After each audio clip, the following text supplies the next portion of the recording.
খালেদা জিয়া তাদের পুত্র আরাফাত রহমান কোকোকে আপনি ক্ষমা করে বেহেশত নসিব করুন।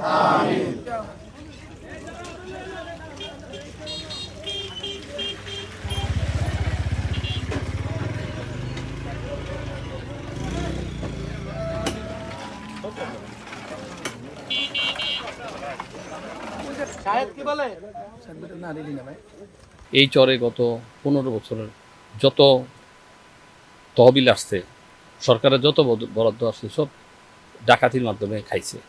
তো এখানে আমাদের এই চরের মানুষ, এখানে 30-35 হাজার লোকের বসবাস। এই এলাকার লোকজন একটু মানে স্বাস্থ্য সেবা পাবে, এই এলাকার লোকজন যাতায়াত সেবা পাবে, এই এলাকার লোকজনের জন্য আমরা ক্লিনিক স্থাপন করব। এই জন্য আসলে নিজে দেখতে আসলাম। পাকা রাস্তার সুবিধা, মানুষের চলাচল সুবিধা হবে, পাকা রাস্তা। এবং আপনি দেখেন একটা সোলার স্ট্রিট নাই, একটা স্ট্রিট লাইটও নাই এই এলাকায়।